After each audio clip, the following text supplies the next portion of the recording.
Hello friends. Bonjour mes amis, nous poursuivons notre voyage à travers le merveilleux livre « Heureux ceux qui » et aujourd'hui nous allons examiner deux métaphores très intéressantes que le Christ a utilisées pour décrire ses disciples, le sel et la lumière. Vous êtes le sel de la terre, mais si le sel perd sa saveur, avec quoi la lui rendra-t-on? Il ne sert plus qu'à être jeté dehors et piétiné. Pendant que Jésus parlait, les gens pouvaient voir le sel blanc scintiller dans les chemins où il avait été jeté parce qu'il avait perdu sa saveur.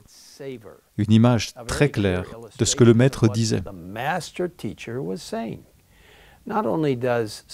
Non seulement le sel apporte de la saveur, mais il sert aussi de conservateur. Lorsque Jésus nous appelle à être comme le sel, il nous invite à devenir des agents du salut pour les autres. Les chrétiens qui auront été purifiés par la vérité, écrit Ellen White, posséderont les qualités qui préserveront le monde d'une corruption morale complète. Mais pour être efficace, nous devons nous mêler aux autres par un contact personnel et attentionné. Lorsque les autres verront l'amour de Jésus dans notre cœur et sa justice imprégner notre vie, leur cœur sera réchauffé par notre intérêt et notre amour désintéressé pour eux. Cela ne se produit pas par nos propres forces, mais c'est la puissance du Saint-Esprit qui apporte la transformation dans nos vies et dans celles de ceux que nous touchons.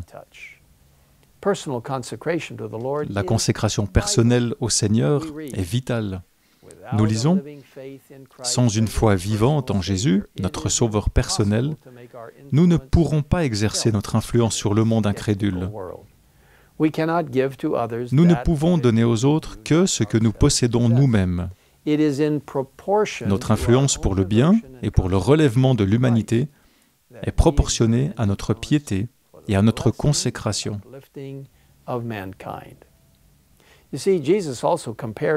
Jésus a également comparé ses disciples à la lumière. « Vous êtes la lumière du monde, a-t-il dit. Une ville située sur une montagne ne peut pas être cachée, et on n'allume pas non plus une lampe pour la mettre sous un seau, mais on la met sur son support, et elle éclaire tous ceux qui sont dans la maison. » Que, de la même manière, votre lumière brille devant les hommes, afin qu'ils voient votre belle manière d'agir, et qu'ainsi ils célèbrent la gloire de votre Père céleste. Certes, nous n'avons pas de lumière propre, mais lorsque la lumière du monde entre dans notre vie, nous avons sa promesse. Celui qui me suit ne marchera pas dans les ténèbres, mais il aura au contraire la lumière de la vie. Et comme il nous donne sa lumière, il nous demande de partager la lumière de sa vérité avec tout le monde, partout. Il nous est dit que Jésus nous a enseigné à considérer toute âme se trouvant dans le besoin comme notre prochain, et le monde comme notre champ.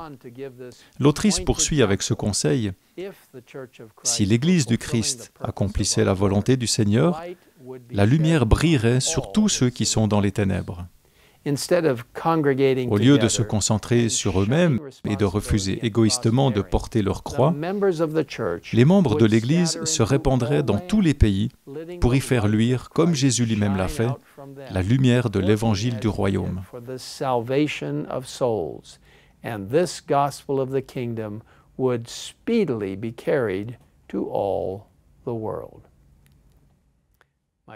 Mes amis, êtes-vous prêts à dire « J'irai » et à laisser la lumière de Dieu briller à travers vous, sur vos familles, vos amis, vos voisins, vos collègues de travail et tous ceux avec qui vous êtes en contact? Êtes-vous prêts à aller, s'il vous appelle, dans un pays étranger ou dans un endroit auquel vous n'êtes pas habitué? Êtes-vous prêt à laisser la lumière de l'amour et de la vérité de Dieu briller à travers vous, partout où il vous envoie? Si c'est le cas, je vous invite à dire au Seigneur, « Oui, Seigneur, remplis-moi de ton Saint-Esprit. Aide-moi à être comme le sel, à préserver les autres pour ton royaume. Remplis-moi de la lumière que tu as promise et aide-moi à briller pour toi, partout où tu m'enverras. moi ainsi que chacun d'entre nous. Oui, Seigneur, je suis prêt à y aller. Je suis là. Envoie-moi. Et maintenant, prions ensemble. Père Céleste, merci de nous aider à être comme le sel, apportant la merveilleuse saveur de la vérité dans la vie des gens. Merci de nous aider à être comme la lumière, en éclairant les pages de vérité éternelle dans la parole de Dieu. Maintenant, Seigneur, aide-nous à être pratiques dans tout ce que nous faisons. Aide les gens à voir que tu es notre Dieu magnifique, qui nous aime profondément et qui a un but pour chacune de nos vies. Seigneur, utilise-nous alors que nous nous consacrons à toi, que nous puissions être de puissants témoins et des lumières pour toi dans ce monde de ténèbres. Nous savons que Jésus va bientôt revenir, quand tout sera lumière pour l'éternité. Nous te le demandons au nom de Jésus. Amen. Amen.